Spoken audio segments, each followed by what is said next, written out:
In the cold shadows of medieval York, a chance encounter changes everything. A proud noblewoman, publicly humiliated, finds unexpected salvation from the most unlikely guardian, a nameless beggar with haunted blue eyes who gives her his only possession, a silver medallion bearing a royal crest.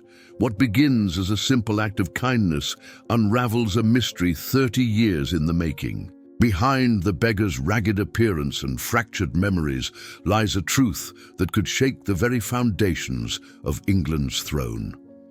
As Lady Eleanor helps the mysterious Edmund piece together his shattered past, an extraordinary possibility emerges. Could this broken man, who lived decades in poverty and obscurity, be the rightful King of England? Witness a tale of identity lost and found, of memory's fragile power, and of a love that defies the boundaries of rank and circumstance. The medallion that connected two strangers becomes the key to unlocking not just a forgotten royal legacy, but a passion that would rewrite history itself. Their journey from the streets of York to the halls of Westminster will prove that sometimes the most powerful crowns aren't made of gold, but of courage, compassion, and the unbreakable bond between two hearts destined to find each other. Follow our channel for more captivating medieval romances that will transport you through time.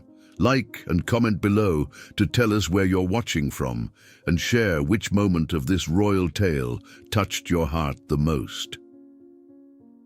The leaden sky hung heavy over York's central square, casting long shadows across the cobblestones as townsfolk gathered in a tightening circle. What had begun as an ordinary market day had transformed into something altogether different, a spectacle of public humiliation that made even the hardened street vendors pause their trade to watch. At the center of this growing throng stood Lady Eleanor Blackwood, her back straight as an arrow, despite the cruel words being hurled in her direction. At 38, she possessed a beauty that had only deepened with time. High cheekbones, framed by cascading waves of chestnut hair, and eyes that reflected both wisdom and defiance. The hood of her emerald cloak had fallen back, exposing her proud face to the gathering crowd. "You dare refuse me, me!" The booming voice belonged to the Duke of Wessex, his face mottled with rage as he towered over Eleanor. "No woman in all of England has ever rejected my proposal of marriage. Who do you think you are?" The Duke's entourage snickered, their laughter rippling through the crowd like poison. Eleanor's two handmaidens cowered behind her, but the lady herself remained unmoved, her gaze steady. "I am Lady Eleanor of House Blackwood," she replied, her voice carrying across the square with surprising clarity. "And I choose not to bind myself to a man whose reputation for cruelty precedes him." A collective gasp rose from the onlookers. The Duke's face darkened dangerously as he stepped closer. "You will regret those words, my lady," he hissed. "By the time I am finished, no noble house in England will receive you.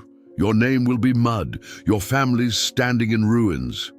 Rain began to fall, gentle at first, then with increasing determination, as if the heavens themselves were trying to wash away the ugliness of the scene. Most spectators pulled their cloaks tighter, but remained fixed in place, unwilling to miss the drama unfolding before them.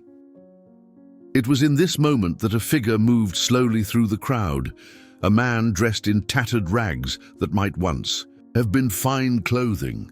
His beard was wild and unkempt, his hair a tangled mass that hung past his shoulders. Yet despite his disheveled appearance, there was something in his bearing, something in the way he held himself, that seemed at odds with his ragged state. For 30 years, this man had wandered the streets of York, known to all simply as Edmund the Beggar. Children sometimes mocked him, adults mostly ignored him. And he himself seemed to exist in a fog of his own making, his eyes often distant, as if seeing things no one else could see. Few knew that beneath his filthy shirt hung his sole possession, of value, a silver medallion on a leather cord, its origins as mysterious as the man himself. As the Duke continued his tirade against Eleanor, Edmund found himself drawn closer to the scene. Something about the lady's dignity in the face of such public scorn stirred something deep within him, a memory perhaps, or simply a feeling long forgotten.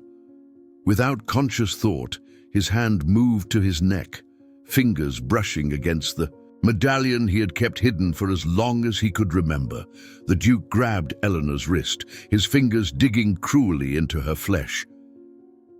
"Perhaps a physical reminder of your place would serve you well," he threatened, raising his other hand. What happened next occurred so swiftly that later, witnesses would disagree on the exact sequence of events. Edmund moved forward with surprising agility, his ragged form slipping between the Duke and Eleanor. There was no confrontation, no dramatic challenge, simply a quiet presence that somehow broke the tension of the moment. "My lord," Edmund said, his voice hoarse from disuse yet carrying an inexplicable authority, "surely a man of your standing has more pressing matters than harassing a lady in public." The Duke, startled by this interruption from such an unexpected quarter, released Eleanor's wrist and turned his fury toward Edmund. "How dare a filthy beggar address me?" he spat, but there was uncertainty in his eyes as he looked at the ragged man before him. Edmund did not respond to the insult. Instead, in a gesture that left the crowd murmuring in confusion, he reached beneath his shirt and pulled out the silver medallion. In one fluid movement, he removed it from his neck and, stepping closer to Eleanor, placed it gently in her palm. "This belongs with you more than with me," he whispered, his blue eyes startlingly clear in his weathered face, meeting hers for a brief, charged moment. Eleanor looked down at the object in her hand. Through the light rain, she could make out an intricate royal crest, a crowned lion and two crossed swords, crafted with exquisite detail. The medallion was old, perhaps centuries old, yet the silver gleamed as if recently polished. The Duke, sensing he was losing control of the situation, looked from Eleanor to Edmund and back again. Something in the beggar's demeanor seemed to unsettle him deeply. "Keep your trinkets and your misplaced pride," he finally snarled at Eleanor. "You have made a powerful enemy today." With that, he turned and stalked away, his entourage hurrying to keep up. The crowd, disappointed that the confrontation had ended without more drama, began to disperse. Market vendors returned to their stalls, and the everyday rhythm of York slowly reasserted itself. Yet Eleanor remained rooted in place, the medallion clutched tightly in her hand, her eyes searching for the beggar who had intervened so unexpectedly. But Edmund had already melted back into the labyrinth of York's streets, disappearing as quietly as he had appeared. Only the weight of the medallion in Eleanor's palm proved he had been there at all. As she stood there, rain soaking through her cloak, Eleanor felt a strange warmth emanating from the medallion. Looking down once more, she traced the royal insignia. With her fingertip, a shiver running through her that had nothing to do with the cold. "My lady, we should return home," one of her handmaidens urged, casting nervous glances around the emptying square. "The Duke is not known for forgetting slights." Eleanor nodded absently, but her mind was elsewhere. Why would a beggar carry such a valuable item? And why give it to her, a complete stranger? The medallion was clearly of royal craftsmanship, the kind of heirloom passed down through generations of nobility. As she turned to leave, she carefully tucked the medallion into a hidden pocket of her gown, feeling its weight against her side like a secret waiting to be revealed. What Eleanor could not know, as she made her way through the rain-slicked streets toward her family's townhouse, was that the simple act of accepting that medallion had set in motion events that would shake the very foundations of the kingdom. Nor could she guess that the ragged man who had given it to her was far more than he appeared, a lost prince whose true identity had been buried beneath decades of amnesia and neglect. And in the gathering twilight, as shadows lengthened across York's ancient walls, the rain washed away Edmund's footprints as thoroughly as time had erased his memory. Yet something had changed. For the first time in 30 years, fragments of images flashed through his mind. A grand hall filled with people bowing, a crown being placed on a head, a woman's voice calling a name he could almost, but not quite, remember as his own. Tao, huddled beneath the eaves of a baker's shop, his hands feeling strangely empty without the familiar weight of the medallion. But in its place was something he had not felt in decades, a sense of purpose, however faint, and the strange certainty that in giving away his only possession of value, he had somehow taken the first step on a journey back to himself. And as night fell completely over the medieval city, neither Edmund nor Eleanor could possibly foresee how their lives had become irrevocably intertwined. Bound together by a silver medallion bearing the crest of a royal line long thought extinguished, the rain continued to fall in steady sheets as Lady Eleanor's carriage clattered through the narrow streets of York, wheels splashing through puddles that reflected the wavering light of lanterns hanging from the town's overhanging timber buildings. Inside, Eleanor sat in contemplative silence, her fingers tracing the intricate patterns of the silver medallion that now hung from a delicate chain around her neck. "You've barely spoken since we left the square, my lady," observed Marion, her most trusted handmaiden. "Was it the Duke's threats that disturbed you so?" Eleanor looked up, her green eyes distant. "The Duke of Wessex is a bully who mistakes cruelty for strength. His threats concern me less than—" She hesitated, lifting the medallion into the faint light filtering through the carriage window. "Less than this. It's just a trinket from a madman," said Marion dismissively. "You should have left it in the mud where it belongs." But Eleanor shook her head slowly. "Look at the craftsmanship, Marion. The detail. This is no common trinket." As their carriage passed through the gates of Blackwood Manor, Eleanor's thoughts remained fixated on the strange beggar whose piercing blue eyes seemed to hold secrets beyond his ragged appearance. There had been something about him, a certain dignity, a presence that belied his circumstances. And now, this medallion with its royal insignia raised questions she could not ignore. The manor's great hall was warm and welcoming after the damp chill outside. Servants hurried to take Eleanor's wet cloak and bring mulled wine to chase away the cold. Yet instead of retiring to her chambers as expected, Eleanor sent for Sir Harold, her family's elderly tutor and chronicler. Sir Harold arrived with the shuffling gait of a man whose mind remained sharp despite his body's slow surrender to time. His white beard reached nearly to his waist, and spectacles perched precariously on his hooked nose. At 72, he had served 3 generations of Blackwoods and was the keeper of not only their family history, but also a vast knowledge of the kingdom's past. "You summoned me, Lady Eleanor?" he asked, lowering himself carefully into a chair by the fire. Eleanor wasted no time. She removed the medallion and placed it in the old man's gnarled hands. "What can you tell me about this?" Sir Harold, the old tutor's reaction was immediate and startling. His rheumy eyes widened, and his hands began to tremble so violently that the medallion nearly slipped from his grasp. "By all the saints," he whispered, holding the silver piece closer to his face. "Where did you come by this, my lady?" Eleanor recounted the strange encounter in the square, describing the beggar who had intervened during her confrontation with the Duke. As she spoke, Sir Harold's expression grew increasingly troubled. "This is no ordinary royal insignia," he said finally, his voice barely audible above the crackling of the fire. "This crest belonged to the royal house of Montague, the true royal line of England. But House Lancaster has ruled for 30 years, Eleanor said, confusion evident in her voice. Sir Harold nodded gravely. "Indeed, since the tragedy that befell the Montagues." He paused, stroking his beard thoughtfully. "Few speak of it now, but there was a time when King Richard of House Montague was beloved throughout the land. His Queen Isabella bore him a son, Prince Edmund, the heir to the throne.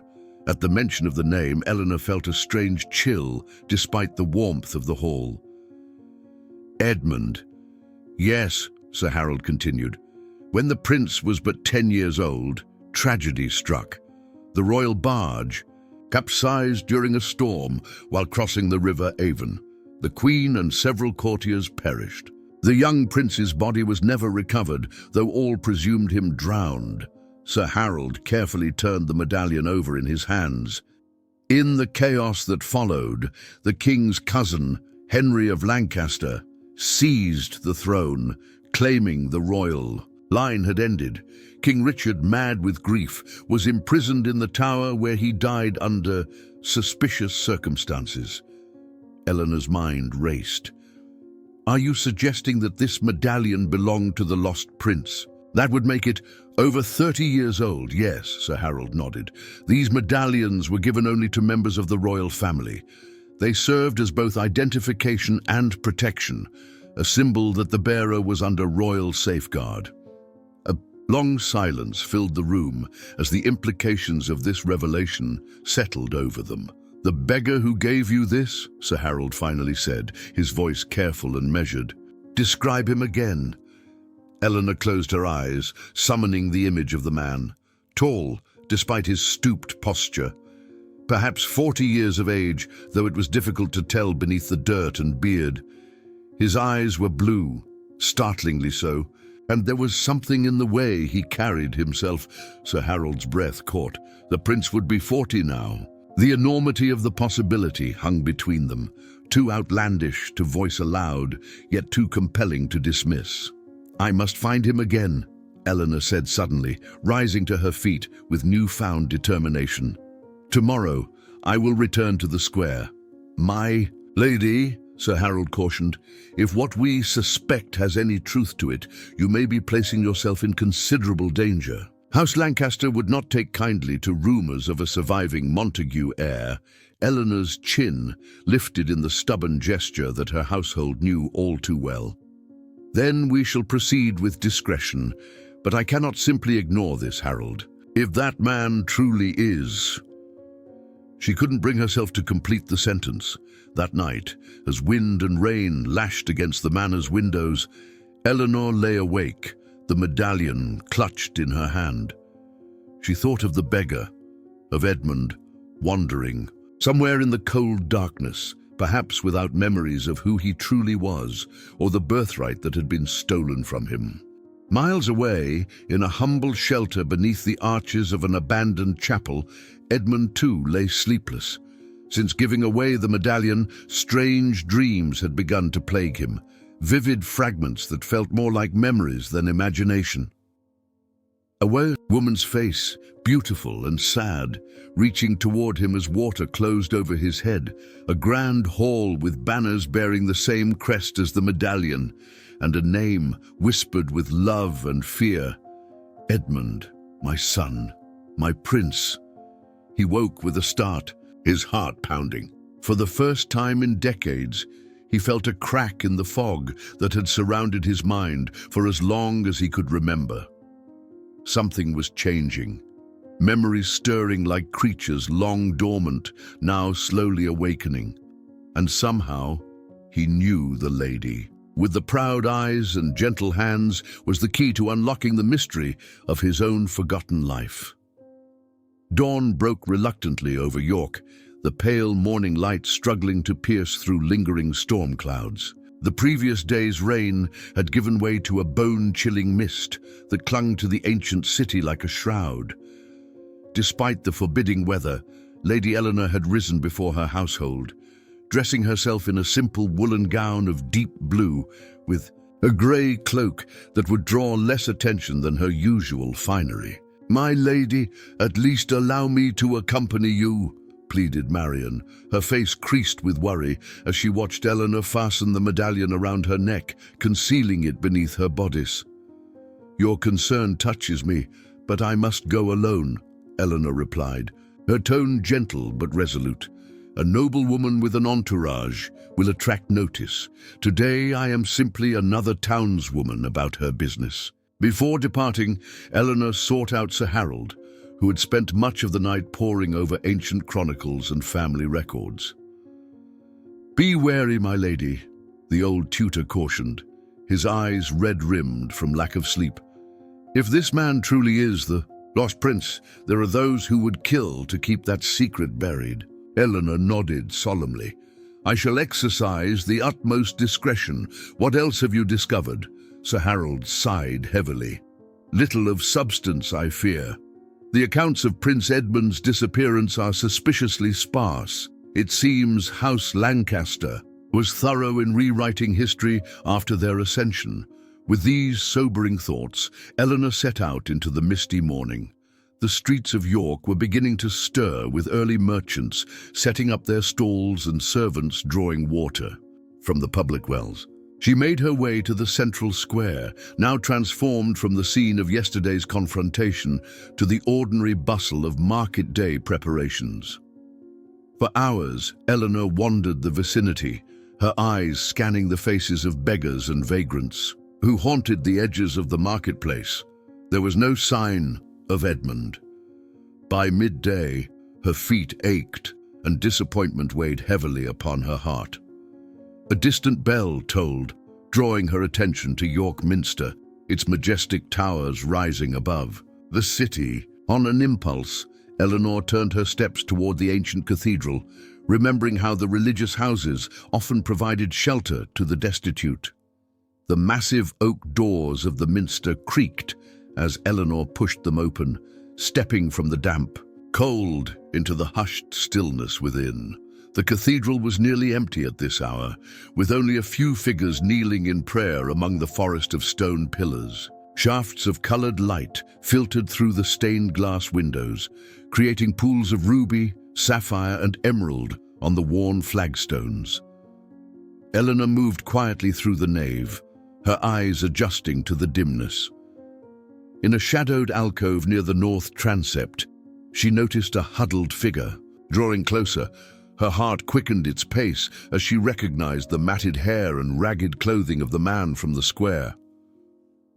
Edmund was curled on his side, his breathing labored and his face flushed with fever. Even in the cathedral's chill, sweat beaded on his brow. "Edmund," she whispered, kneeling beside him. His eyes fluttered open, unfocused at first, then widening in recognition. "The lady from the square," he murmured, his voice hoarse. "How do you know my name?" Eleanor hesitated, unsure how much to reveal. "You told me yesterday, when you gave me the medallion," she said carefully. He frowned, struggling to sit up. My memories, they come and go like mist on the river." "You're ill," Eleanor said, pressing a hand to his forehead and feeling the heat of fever burning beneath his skin. "You need care, proper food, and rest." Edmund shook his head weakly. "I need nothing. I am nothing." "That is not true," Eleanor said firmly. She reached for the medallion, pulling it from its hiding place and holding it before him. "Do you remember where you got this?" His eyes fixed on the silver pendant, a flash of recognition flickering across his features. "I've always had it for as long as I can remember, which isn't very far back." A racking cough seized him, and when it passed, he seemed even weaker than before. Eleanor made a swift decision. "I have a small estate outside the city walls. Come with me, just until you've recovered your strength." Edmund's laugh was bitter. "Why would a lady of your standing help someone like me?" Eleanor's gaze was steady. "Because I believe you are more than you appear to be, and because no human being deserves to die alone on a cathedral floor." Something in her words seemed to reach him. After a long moment he nodded, too exhausted to argue further. It took considerable effort to help Edmund to his feet. He leaned heavily against Eleanor as they made their slow way out of the cathedral, his tall frame dwarfing her despite his weakened state. Outside, Eleanor hailed a passing cart driven by a farmer she recognized as one of her tenants. "My lady!" the man exclaimed, clearly startled to see her in such company. "This man needs help, Thomas," Eleanor said, her tone allowing no argument. "I'm taking him to Blackwood Cottage. Your discretion would be appreciated." The journey to Eleanor's country estate passed in tense silence. Edmund drifted in and out of consciousness, occasionally murmuring words that made little sense. Names, places, fragments of what seemed like childhood memories. Each time he stirred, Eleanor found herself studying his face, trying to see past the dirt and beard to the man beneath. Despite his ragged state, there was an undeniable nobility in his features. The high forehead, the straight nose, the strong line of his jaw. Could this truly be the lost Prince of England? The thought seemed absurd, yet the Medallion and Sir Harold's research suggested it was possible.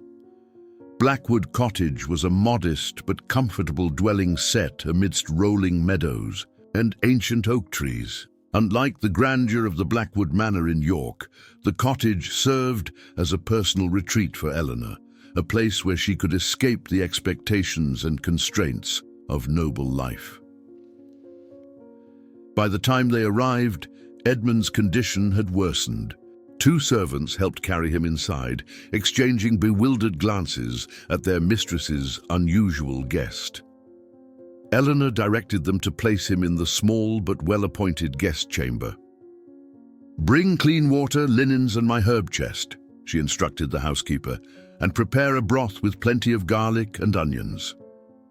As the household bustled to obey, Eleanor sat by Edmund's bedside, watching the rise and fall of his chest. In the softening light of afternoon, with the dust of the road washed away and his wild hair pushed back from his face, the resemblance to the royal portraits she had seen was undeniable. "Who are you really?" she whispered, though he could not hear her. "And what terrible fate befell you to bring you so low?" Outside the window, a blackbird trilled its evening song as shadows lengthened across the meadow. Eleanor gently placed a cool cloth on Edmund's burning forehead, her heart strangely full with concern for this mysterious stranger who, perhaps, was not a stranger at all, but a lost piece of England's fractured history. And as night fell over the cottage, bringing with it a canopy of stars, Eleanor kept her vigil, the medallion warm against her skin, a silent witness to the extraordinary turn her life had taken, and the even more extraordinary journey that lay ahead.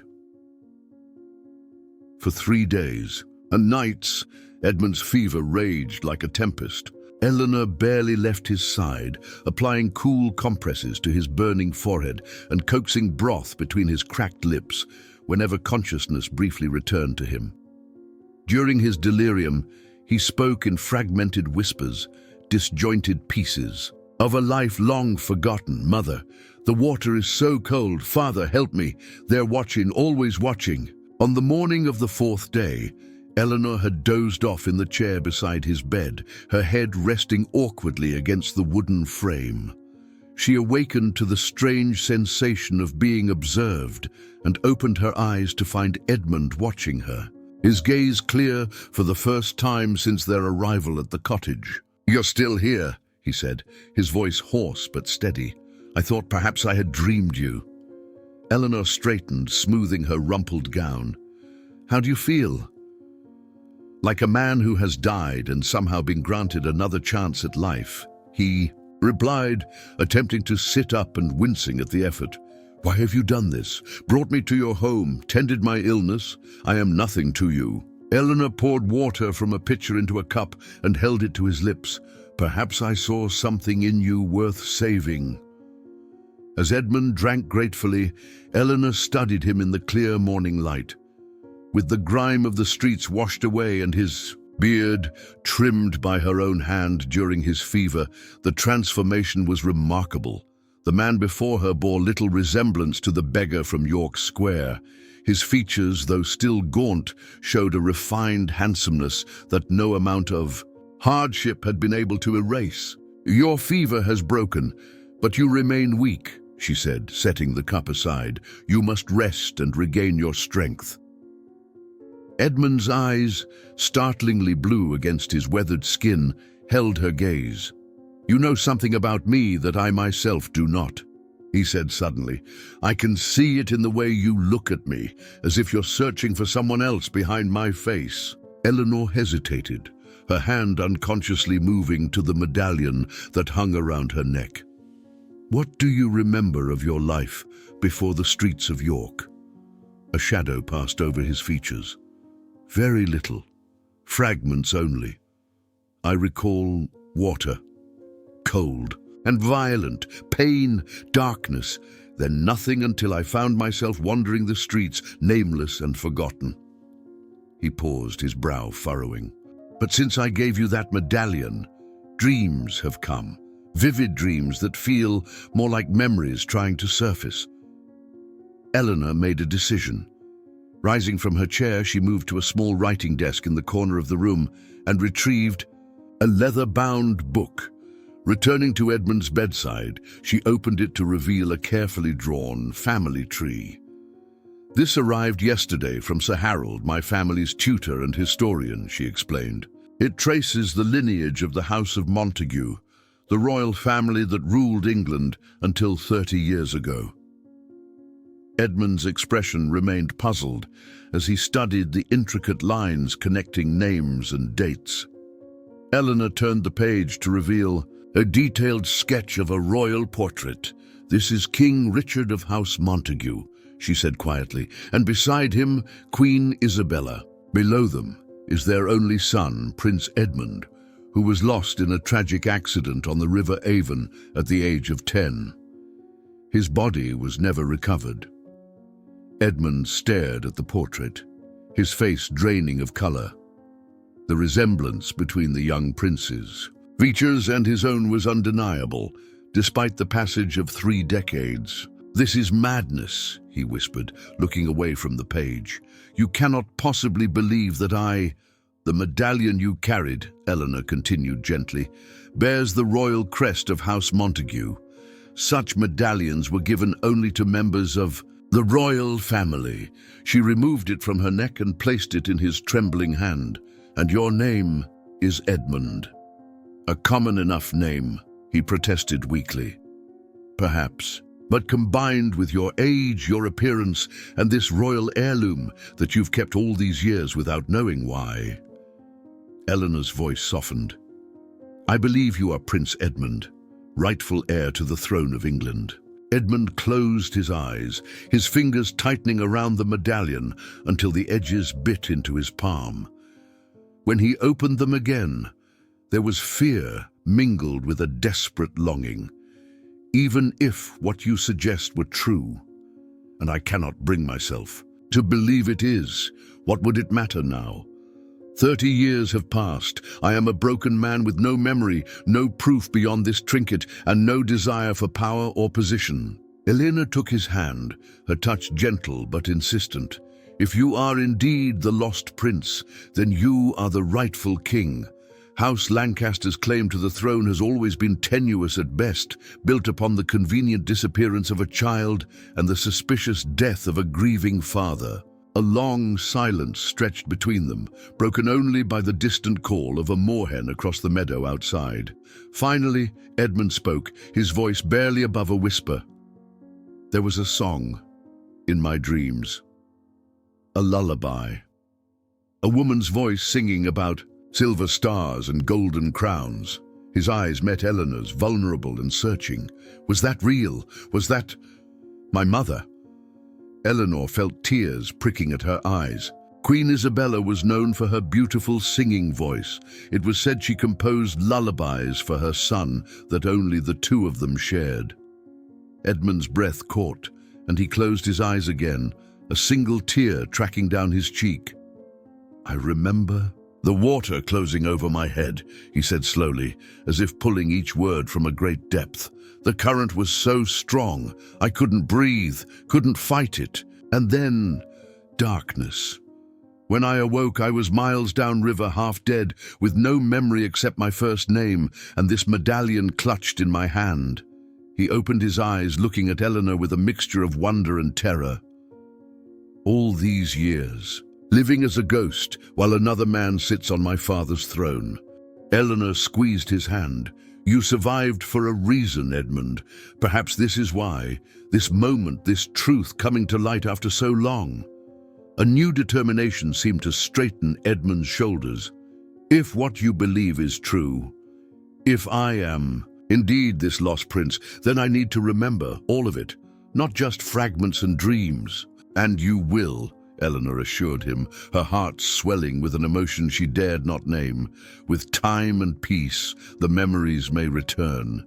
Sir Harold is researching events surrounding your disappearance. There may be those still living who could recognize you, who might have suspected the truth about the accident on the river. Edmund's gaze drifted to the window, where sunlight dappled the meadow beyond. And if I do remember? If proof is found? What then, my lady? What would England make of a beggar king? Not a beggar, Eleanor said firmly. A prince who survived against all odds, a rightful heir returning to claim what was stolen. She hesitated, then added softly, "And my name is Eleanor, after all. We've shared, there's no need for formalities between us." For the first time since she had known him, Edmund smiled, a transformation so complete that Eleanor's breath caught in her throat. In that smile she glimpsed the boy he must have, been the prince he was born to be, and the man he could become.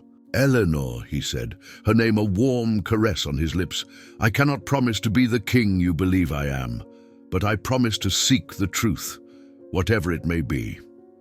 As the sun climbed higher in the sky, casting long fingers of light across the room, Eleanor realized with sudden clarity that her fate was now irrevocably bound to this man's, this former beggar who might be England's rightful king. And despite the danger, despite the uncertainty that lay ahead, she could not remember when she had last felt so alive. Spring had begun to paint the English countryside in delicate brushstrokes of green and gold by the time Edmund regained his full strength. The cottage gardens bloomed with early flowers, snowdrops giving way to daffodils and crocuses dotting the meadow like scattered jewels. With each passing day, as his body healed, more fragments of memory returned to him, pieces of a puzzle slowly taking shape. One crisp morning, Eleanor found him standing in the garden, his face turned toward the sun. In the weeks since his recovery, Edmund had transformed. Clean-shaven now, his hair trimmed and his frame filling out with proper nourishment, he bore little resemblance to the ragged beggar from York Square. He wore clothes borrowed from Eleanor's late father, simple but well-made garments that somehow seemed to awaken in him an innate dignity that decades on the streets had failed to erase. "You look like a man lost in thought," Eleanor said, coming to stand beside him. Edmund turned, his eyes meeting hers with a warmth that had grown between them during these quiet weeks of healing. "I remembered something new today," he said. "A chamber with walls covered in tapestries depicting battles and hunts, a high ceiling with wooden beams carved into fantastic creatures." "The Great Hall at Westminster," Eleanor replied softly. "You're describing the royal residence." Edmund nodded, a mixture of wonder and apprehension crossing his features. "I remembered sitting at a long table. My feet couldn't touch the floor. A man with a beard, my father, I think, was laughing at something I said." Eleanor's heart quickened. These memories, they're becoming clearer. "Like a landscape emerging from morning mist," Edmund confirmed, "still hazy around the edges, but growing more distinct with each passing day." He paused, his expression turning troubled. "I remembered something else too, a face, a man with cold eyes watching me from across that same hall. He smiled, but there was something in that smile that frightened me, even as a child." "Can you describe him?" Eleanor asked, her mind racing to the historical records Sir Harold had sent. Dark hair streaked with grey, a scar across his left cheek. He wore a ring with a large red stone. Eleanor drew a sharp breath. "Henry of Lancaster, the king's cousin, who took the throne after Prince Edmund's disappearance." A heavy silence fell between them, broken only by the gentle song of a thrush in a nearby hawthorn tree. Finally, Edmund spoke, his voice barely audible. "If I truly am this lost prince. If these memories are real and not simply phantoms conjured from your stories, then this man, this Henry of Lancaster, had every reason to want me dead. Eleanor had considered this possibility from the moment she'd recognized the medallion's significance. The accident on the river may not have been an accident at all, she said carefully. Edmund's jaw tightened. An attempt on my life. On my mother's life, which failed, at least in your case, Eleanor reminded him gently. You survived, Edmund. Against impossible odds, you survived. He turned from her then, pacing the garden path with sudden agitation. To what end? To live 30 years as a nameless beggar, only to discover I might be the rightful king of a realm that has long forgotten me? His voice rose with emotion. What am I to do with this knowledge, Eleanor? March into London and announce myself? Good day, Your Majesty. I believe you're sitting on my throne. Despite the gravity of the moment, Eleanor couldn't suppress a small smile at the image. Perhaps a more subtle approach would be advisable. Edmund ran a hand through his hair, frustration evident in every line of his body. Even if I could prove who I am, which seems nearly impossible after so many years, I know nothing of governing, of statecraft, of the 1,000 details that make a king more than just a man wearing a crown. Eleanor moved closer, placing a hand on his arm.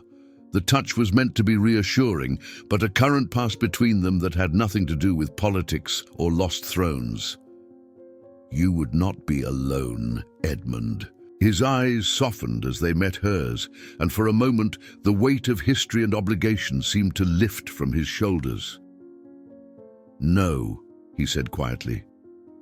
It seems I am not alone anymore. The charged silence that followed was interrupted by the sound of approaching hoofbeats. Edmund tensed, his hand automatically moving to where a sword might have hung had he been a knight rather than a man only recently risen from destitution. Were you expecting visitors? He asked sharply. Eleanor shook her head, a flutter of anxiety rising in her chest. No, few know of this place. They watched as a rider came into view, a boy of perhaps 15, wearing the livery of Blackwood Manor. He dismounted in a rush, bowing hastily to Eleanor before thrusting a sealed parchment into her hands. From Sir Harold, my lady, the boy panted. He said it was most urgent. Eleanor broke the seal with trembling fingers, her eyes scanning the cramped handwriting within. The color drained from her face as she read. What is it? Edmund demanded, his voice low with concern. Rumors have reached London, Eleanor whispered. Whispers of a noble lady harboring a man who bears a striking resemblance to the old king. Sir Harold writes that royal emissaries have been dispatched to York to investigate these claims. She looked up, fear evident in her eyes. They're searching for you, Edmund, and for me. Edmund's expression hardened into one of resolve. Then I must leave immediately. Your kindness should not be repaid with danger. No! Eleanor's response was instantaneous and fierce. Running now would only confirm their suspicions. Besides, where would you go? Back to the streets? Back to living as a ghost of yourself? Better that than seeing you persecuted for harboring me, Edmund insisted. Eleanor stepped closer, her eyes blazing with a determination that brooked no argument. We have done nothing wrong. You are a free man, your identity yet to be confirmed. I am a lady of good standing who chose to offer charity to someone in need. Her voice softened. Besides, these past weeks, they have meant something to me. Edmund, more than I can easily express. The confession hung in the air between them, as fragile and precious as blown glass. Edmund's stern expression melted, and with a gentleness that belied his size, he reached out to touch her cheek. And, to me, he admitted, you have given me more than shelter and health, Eleanor. You have given me back myself, or at least the beginning of who I might be. The moment stretched, intimate and fraught with unspoken feelings. Then, making a decision, Edmund straightened his shoulders with a newfound determination. If these emissaries come, I will not hide. I will not deny the possibility of who I might be. His blue eyes, once clouded with confusion and despair, now shone with purpose. It is time to face this truth, whatever it may be. Time to reclaim not just memories, but perhaps a destiny as well. Eleanor felt pride swell within her chest, even as fear for him, for them both, tightened around her heart. Then we face it together, she said firmly, as we have faced everything since that day in York Square. As twilight descended over the cottage, casting long shadows across the garden, Edmund took Eleanor's hand in his.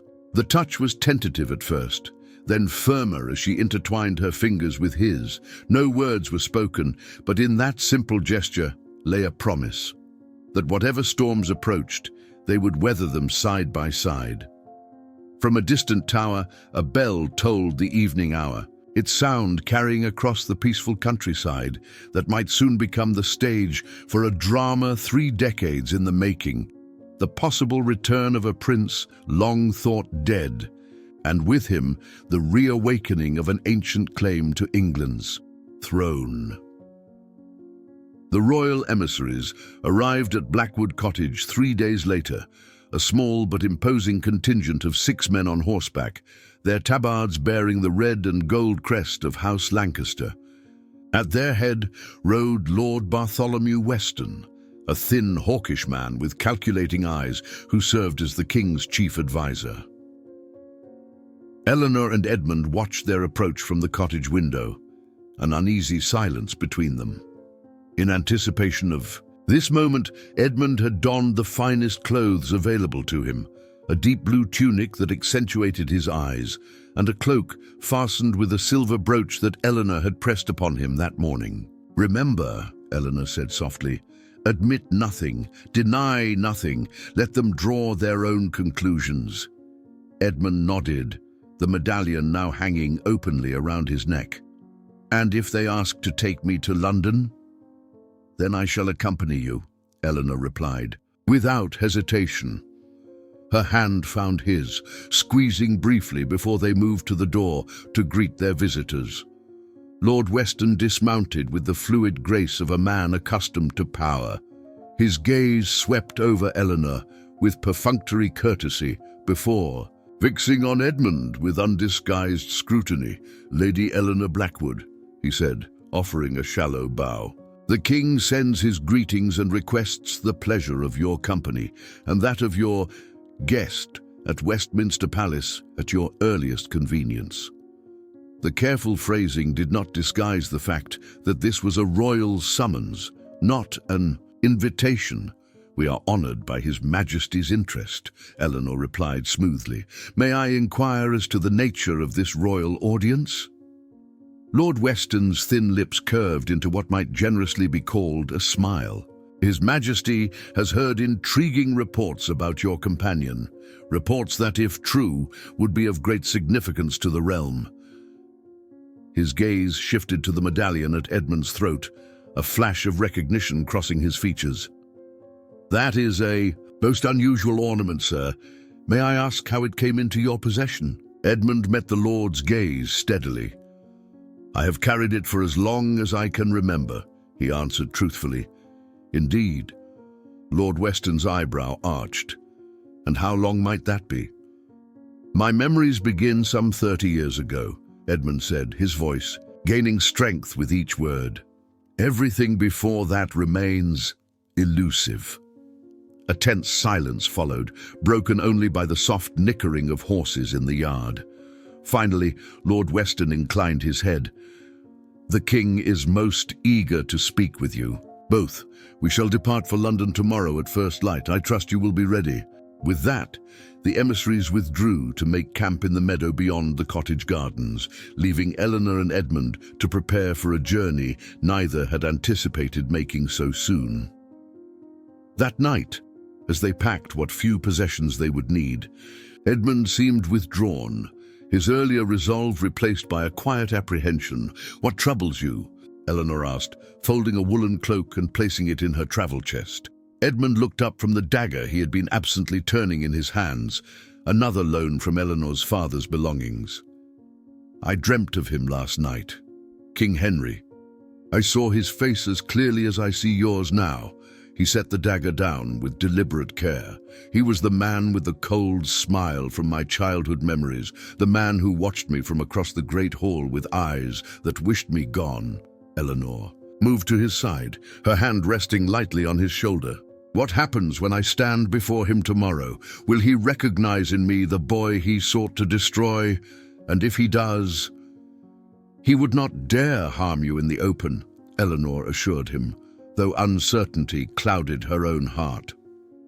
"Too many eyes will be watching, too many ears listening. If you are indeed Prince Edmund, there will be those at court who remember your father with loyalty and love. And if I am not?" The question hung in the air between them. "If I am merely a broken man with borrowed memories and false hopes?" Eleanor's hand moved from his shoulder to his cheek, her touch soft as butterfly wings. "Then you are still the man who gave his only possession to protect a stranger, still the man who has shown more nobility in rags than many show in royal robes." Her voice dropped to a whisper.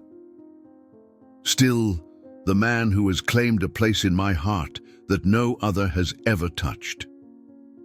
Edmund's breath caught at her words. Slowly, as if afraid she might pull away, he covered her hand with his own, turning his face to press his lips against her palm. The simple gesture held more tenderness than any passionate embrace, and Eleanor felt tears spring to her eyes. "Whatever awaits us in London," Edmund said, his voice rough with emotion, "know that you have already restored me in ways far more meaningful than any crown or title ever could." The journey to London took 4 days, each mile bringing them closer to a confrontation 3 decades in the making. They traveled in relative comfort, provided with horses and accommodations befitting Eleanor's status, yet the atmosphere remained tense, with Lord Weston's watchful eyes never straying far from Edmund. On the final day, as the spires of Westminster came into view, Edmund fell silent, his gaze fixed on the approaching city with an expression that mingled dread and recognition. "Do you remember it?" Eleanor asked quietly, guiding her horse alongside his. "Pieces," he admitted. "The smell of the river, the noise of the marketplace, the shadow of the tower against the morning sky." He shook his head in wonder. "It's as if I'm remembering a story told to me long ago, yet somehow knowing I lived it." Their arrival at Westminster Palace was conducted with minimal ceremony but maximum scrutiny. Servants, guards, and courtiers alike paused in their duties to stare at the strange procession, particularly at the tall, dignified man whose bearing seemed at odds with his simple attire. They were led to chambers befitting Eleanor's rank, and informed that the king would receive them the following morning. That night neither slept well, the weight of what lay ahead pressing upon them like a physical presence. When dawn finally broke, casting pale light through the leaded windows of their quarters, Eleanor found Edmund standing before a polished metal mirror, studying his reflection with an intensity that spoke of inner conflict. "How does one prepare to meet a king who may be his usurper?" he asked without turning. "What does one say to the man who might have ordered his death as a child?" Eleanor moved to stand beside him, her reflection joining his in the burnished surface. "The truth has its own power, Edmund. Speak it plainly and let it do its work." The throne room of Westminster Palace was a cathedral of power. Soaring ceilings, massive columns, and stained glass windows that cast jewel-toned light across the assembled court.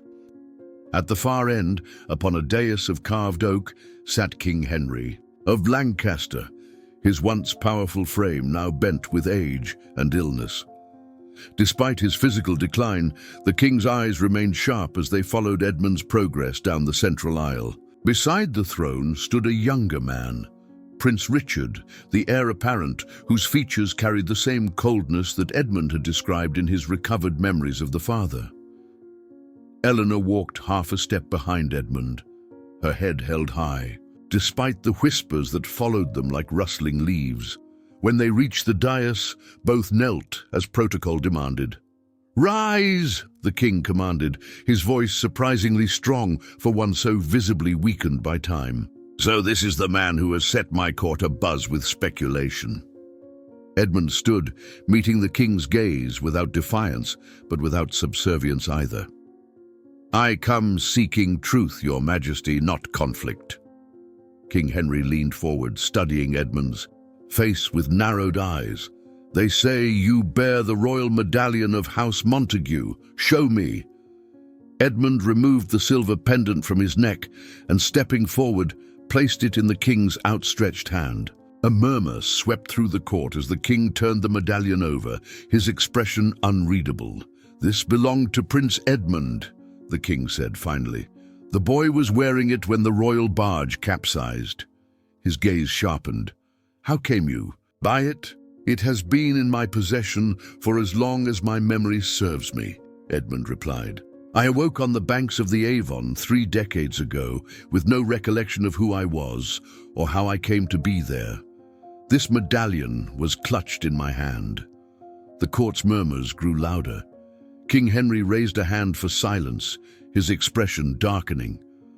"Many men might claim to be a lost prince when fortune could follow such a claim," he said coldly.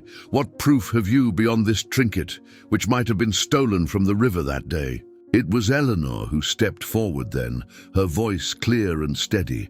"Your Majesty, this man sought no fortune, no recognition. He lived 3 decades as a beggar on the streets of York, with no knowledge of his true identity. It was I who recognized the significance of the medallion, I who pursued the truth." The king's gaze shifted to Eleanor, assessment in his rheumy eyes. "And what interest has Lady Blackwood in this matter? What do you stand to gain?" "Only justice, your Majesty," Eleanor replied.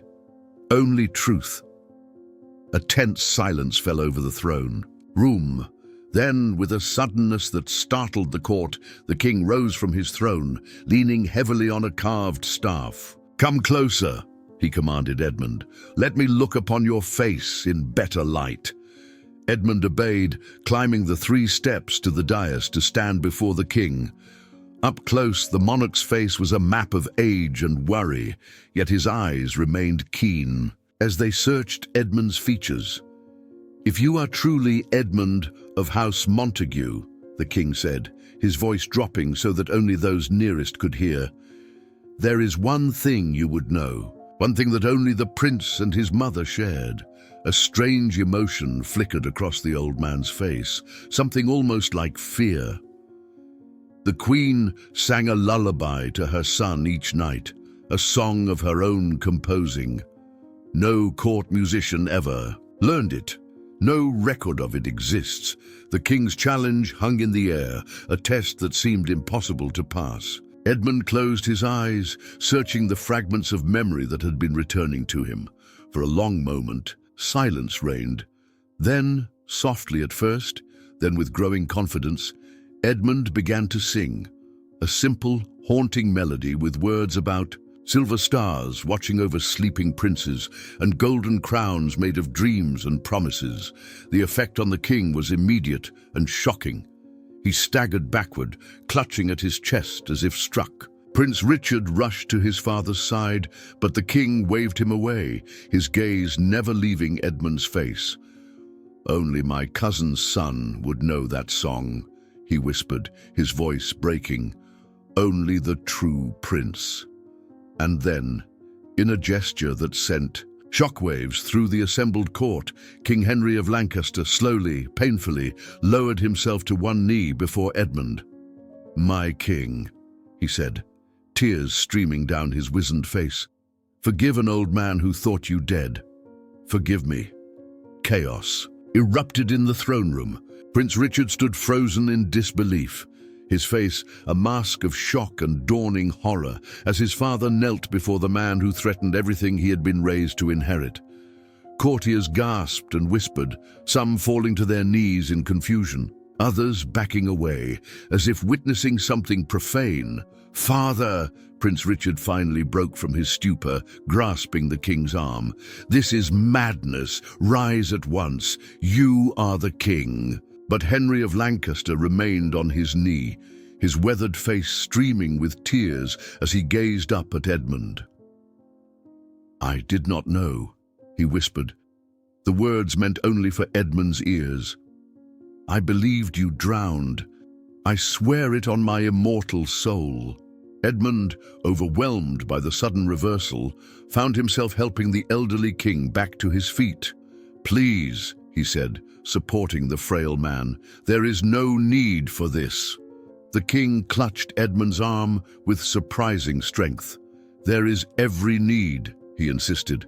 "I have lived 30 years believing my cousin's line ended that day on the river, 30 years carrying a crown that was never meant for my head."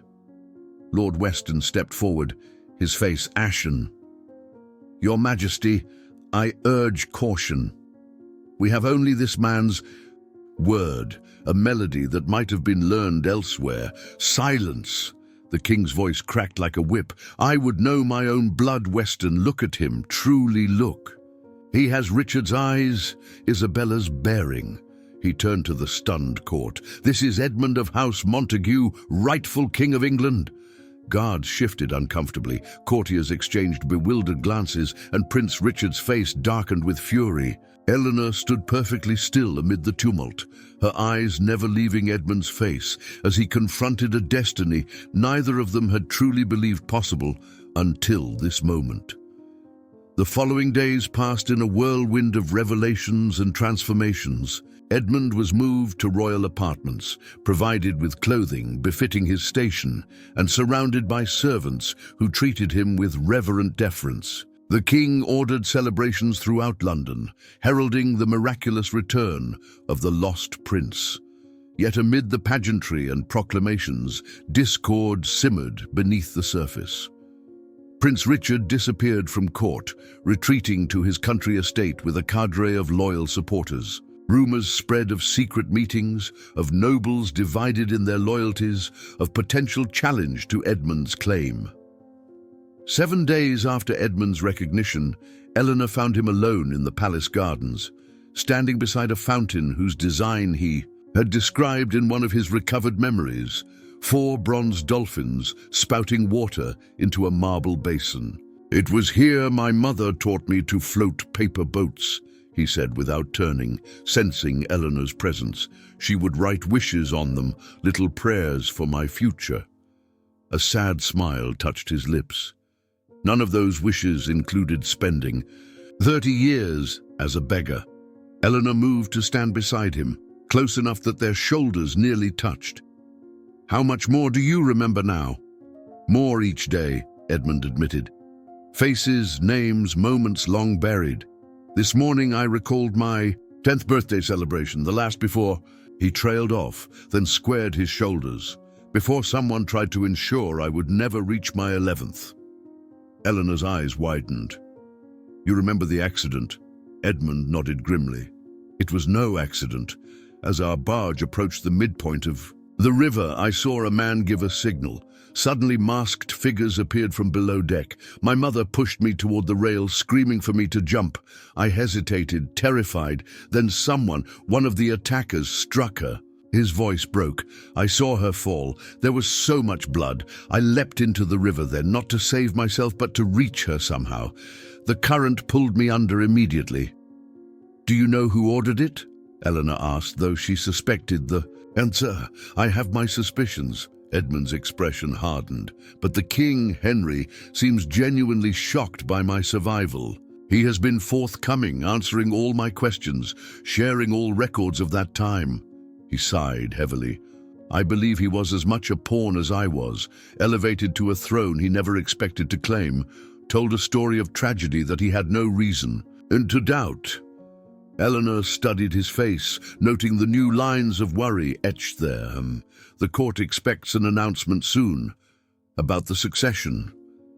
Indeed. Edmund turned to face her fully. The king has offered to abdicate immediately in my favor. A coronation could take place within the month. And will you accept?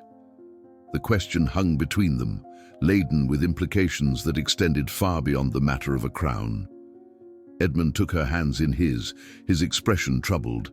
The royal council met this morning. They made their expectations abundantly clear.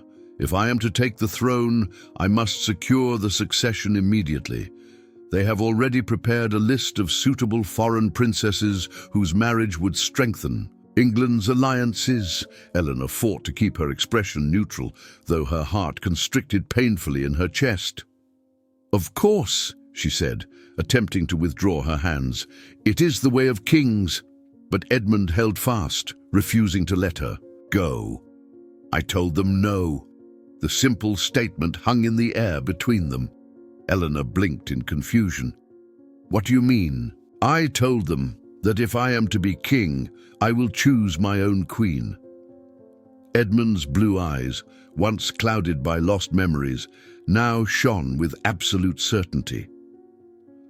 "I told them there is only one woman I would have by my side, the woman who saw me when I was invisible, who believed in me when I was nothing, who gave me back my past and offered me a future."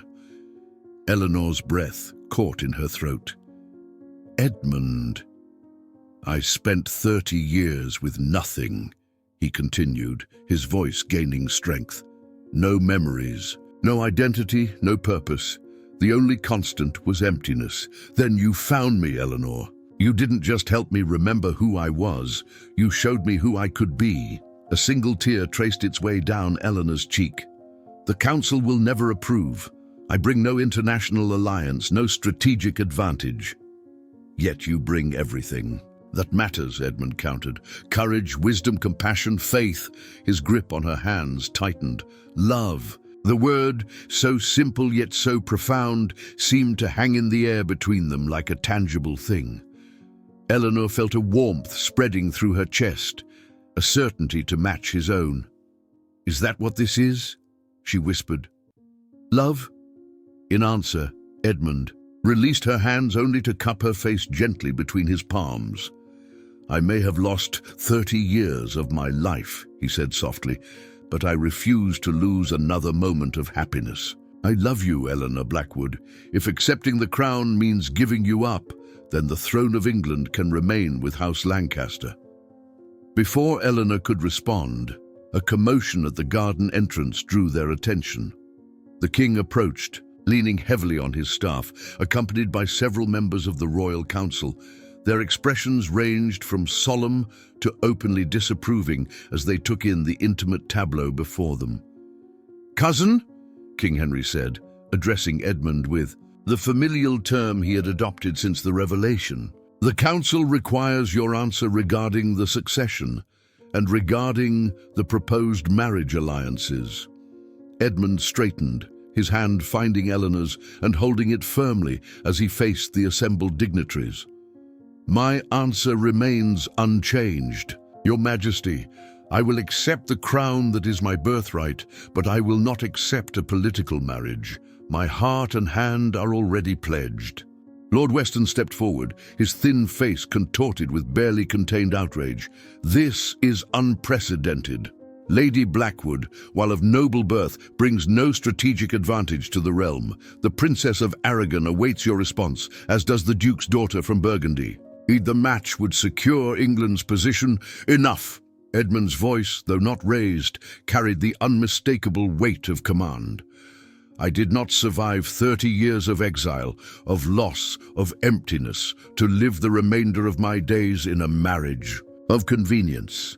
England will have a king who understands the value of loyalty, of compassion, of seeing worth where others see only advantage." He turned to Eleanor, his expression softening as he gazed at her. "And I will have a queen who loved me when I had nothing to offer but myself." A heavy silence fell over the garden. The council members exchanged glances, ranging from scandalized to resigned. But it was King Henry whose reaction surprised them all. The elderly monarch began to laugh, a rasping, wheezing sound that nevertheless contained genuine mirth. "By God, you are your father's son," he said, wiping tears of laughter from his eyes. Richard was just as stubborn, defied the entire council to marry Isabella, a lady of minor nobility whom he loved beyond reason. He turned to the astonished councillors. And was he not the finest king England has known in a century? Did the people not adore their queen? Foreign alliances be damned. The king moved forward, taking Eleanor's free hand in his gnarled fingers. "I have watched you these past days, Lady Eleanor, seen your grace under scrutiny, your unwavering support of Edmund, your keen mind and compassionate heart." He smiled, the years seeming to fall away from his face. England could do far worse for a queen. From somewhere behind them, a single set of hands began to applaud. Heads turned to see Sir Harold, who had arrived at court 3 days prior, standing at the garden entrance. The old tutor's eyes shone with unshed tears as he continued his solitary applause, a gesture of defiance against centuries of royal tradition. One by one, others joined. First a young lady in waiting, then an elderly courtier who had served under King Richard, then a captain of the royal guard. The applause spread, tentative at first, then swelling in volume until it echoed off the palace walls. In the midst of this unexpected acclaim, Edmund turned to Eleanor, his expression one of wonder and devotion. "Will you, Eleanor Blackwood, stand beside me, not just as my queen, but as my heart, my conscience, my partner in whatever challenges lie ahead?" Eleanor looked up at him, this man who had journeyed from beggar to king, whose soul she had recognized even when his identity lay shrouded in mystery. "Yes," she whispered, her voice steady despite the tears that threatened, "in this life and whatever may follow." And there, beneath the open sky, witnessed by king and council alike, Edmund drew Eleanor into his arms and kissed her, a kiss that sealed a love stronger than protocol, more enduring than tradition, and sweeter than any power a crown might confer. Autumn sunlight streamed through the stained glass windows of York Minster, casting kaleidoscopic patterns across the ancient stone floor. The cathedral, which had once sheltered Edmund in his darkest hours, now bore witness to his greatest triumph. 5 years had passed since his return to the throne, 5 years of challenges, transformations, and a love that had only deepened with time. King Edmund I of House Montague stood at the entrance of the grand cathedral, Eleanor's hand resting in the crook of his arm. At 45, he cut a striking figure, his bearing regal yet approachable, his once hollow face now filled out with health and contentment, though a certain weathered quality remained, a testament to the harder years that had shaped him. "Nervous?" Eleanor asked, squeezing his arm gently.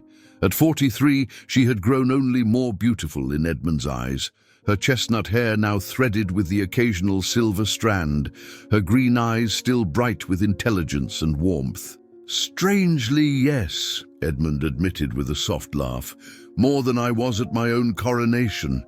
They shared a private smile, both remembering that day 5 years ago when Edmund had finally taken his rightful place as King of England. Henry of Lancaster had abdicated gracefully, retiring to a comfortable monastery where, until his peaceful death 2 years later, he had served as Edmund's trusted advisor. The transition of power had not been without its challenges. Prince Richard had initially rallied opposition, but faced with overwhelming evidence and popular support for Edmund, he had eventually pledged fealty and been granted lands in the north, where he now lived in comfortable obscurity. "It seems fitting that we return here," Eleanor mused, gazing around the cathedral where they had found each other in what felt like another lifetime. "Where your journey back to yourself truly began." "Where we began," Edmund corrected, his voice warm with affection. The cathedral doors opened, and a herald announced their arrival. As one, the assembled nobles, clergy, and common folk rose to their feet. Edmund and Eleanor proceeded down the aisle, acknowledging the bows and curtsies with gracious nods. Near the front, Sir Harold watched their approach, his ancient face wreathed in pride. Though now well into his 80s and stooped with age, the old tutor's eyes remained bright with intelligence and devotion. But it was the small figure standing beside Sir Harold who drew their attention, Prince Thomas, their son, who at 4 years old already showed the same thoughtful demeanor as his father and the quick wit of his mother. The boy fidgeted in his formal attire, his blue eyes, so like Edmund's, widening with excitement as his parents approached. Today marked not only the 5th anniversary of Edmund's coronation, but also a special ceremony of thanksgiving. Edmund had decreed that York, the city where he had lived anonymously for decades, would become a second capital of sorts, a place where the crown would maintain a presence, where the concerns of the northern regions would be heard, and where the story of a beggar who became king would never be forgotten. As they reached the altar, Edmund knelt before the Archbishop, Eleanor beside him. The ceremony proceeded with solemn dignity, prayers of thanksgiving, readings of scripture, and hymns that soared to the vaulted ceiling. When it came time for Edmund to speak, he rose, facing not just the high altar, but turning to address all those gathered. 5 years ago, he began, his voice carrying easily through the vast space. I stood before God and country to reclaim a birthright I had not known was mine. I had spent 30 years without memory, without identity, without purpose. I had nothing, not even hope. His gaze found Eleanor, and his expression softened. Then fate, or perhaps divine providence, intervened. A moment of simple human kindness, a beggar offering his only possession to protect a lady he did not know, set in motion events that would restore not just a king to his throne, but a man to himself. Edmund reached into a velvet pouch at his belt, withdrawing the silver medallion that had started it all, the royal crest of House Montague that he had carried unknowingly for decades. It caught the light from the stained glass windows, seeming to glow with an inner fire. This medallion served as the only link to my past for 30 years. Today, it becomes a symbol of our future. He beckoned to Prince Thomas, who approached. With careful steps, his small face solemn with the importance of the moment. Edmund knelt before his son, bringing himself to eye level with the boy. Thomas, my son, he said, his voice gentle but clear enough for all to hear. This medallion has witnessed the darkest and brightest moments of my life. It survived a river that should have claimed it, just as I did. It traveled with me through decades of forgetting, never losing its luster, never surrendering its secrets until the right moment arrived. He placed the medallion around the child's neck, where it seemed comically large, against his small chest. I entrust it to you now, not as a prince receiving a royal heirloom, but as a son receiving a father's wisdom. Let it remind you that true worth lies not in crowns or thrones, but in compassion, in courage, and in the ability to see value in what others dismiss. Thomas touched the medallion with wonder, then looked up at his father with eyes full of innocent adoration. I will keep it safe, father, he promised, his childish voice nevertheless carrying conviction. I know you will, Edmund smiled, ruffling the boy's dark hair before rising to his feet. As the ceremony concluded, Edmund, Eleanor, and Thomas emerged from the cathedral into the sunlit square, the very same square where 5 years earlier a noblewoman and a beggar had first crossed paths. Now, thousands of citizens gathered to greet their king and queen, their cheers echoing off the ancient buildings of York. Rather than immediately proceeding to the waiting royal carriage, Edmund took Eleanor's hand and, with Thomas between them, walked into the crowd. The royal guards tensed, but followed the king's previous instructions, maintaining a respectful distance as the royal family moved among the people. Edmund stopped before an elderly woman selling flowers, her weathered face showing surprise as the king approached. With a warm smile, he purchased a bouquet of simple wildflowers, presenting them to Eleanor with a gallant bow that made the onlookers cheer and his queen laugh with delight. They continued through the square, Edmund pausing to speak with merchants, craftsmen and ordinary citizens, people much like those he had lived amongst during his years of exile. Some of the older inhabitants of York recognized him still, their eyes widening in astonishment to see the former beggar now returned as their king. "I remember you," said an ancient baker, his gnarled hands trembling as he bowed. "You used to sleep in the doorway of my shop during winter storms. I'd leave scraps for you sometimes." "Your kindness was never forgotten, Master Baker," Edmund replied, clasping the man's hand. "It sustained me through dark times." As they made their way across the square, a group of street children approached, hesitant at first, then emboldened by the king's welcoming smile.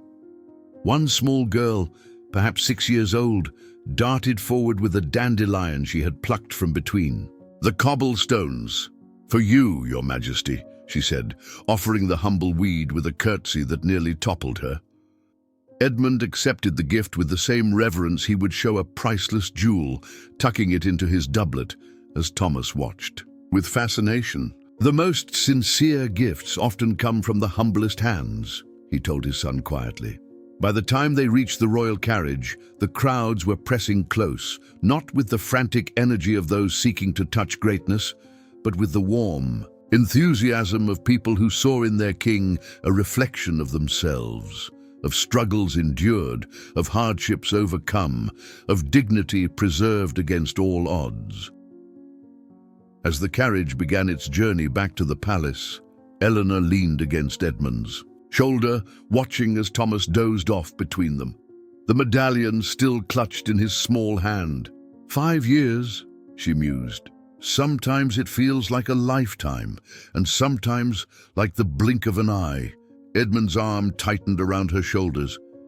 "I still wake some mornings expecting to find myself under the eaves of that baker's shop, the cold seeping into my bones, the medallion my only possession."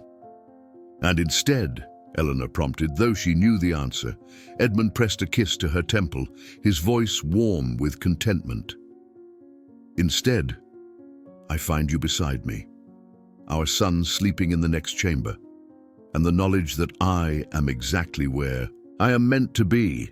As the royal carriage rolled through the streets of York, citizens lined the route, offering bows and waves to the family who had rewritten history with a simple act of kindness. The story had already become legend throughout England, how a beggar's generosity had revealed a lost prince, how love had trumped politics, how a medal worn through decades of anonymity had finally restored its rightful owner to the throne. And as the autumn sun began its descent toward the horizon, bathing the ancient city in golden light, Edmund looked back at the cathedral spires rising above the square where it all began. In that place where he had once been invisible, he had found not just recognition, but redemption, not just a crown, but a companion, not just a kingdom, but a home. The silver medallion gleamed against his sleeping son's chest, no longer a mystery to be solved, but a legacy to be honored. A legacy built not on power or privilege, but on the enduring strength of compassion, the transformative nature of love, and the profound truth that sometimes the most unlikely beginnings lead to the most extraordinary destinies. As our story draws to a close, we're left to ponder the extraordinary journey of a man who lost everything, only to discover that his greatest treasure was never a crown or a kingdom, but the capacity to give when he had nothing. What would you have done in Edmund's place? Would you have found the courage to offer your only possession to a stranger in need, even when you yourself were destitute? Sometimes it is in our darkest moments that our truest character shines through. Lady Eleanor saw worth where others saw only rags, recognized nobility beneath the grime of poverty. How many times do we pass by those who seem invisible, never knowing the extraordinary stories they might carry? Perhaps the true measure of our character lies not in how we treat those who can elevate us, but in how we honor those who appear to have nothing to offer. Edmund and Eleanor's tale reminds us that love does not recognize the boundaries of circumstance. The true connection transcends title and station, and that sometimes the most profound journeys begin with the simplest acts of human kindness. From beggar to king, from scorn to adoration, their story spans the breadth of human experience, teaching us that no life is beyond redemption, no past so broken that it cannot be mended with compassion and love. If this tale has touched your heart, we invite you to share it with those who might need a reminder of the power of kindness and the unexpected ways our lives can transform.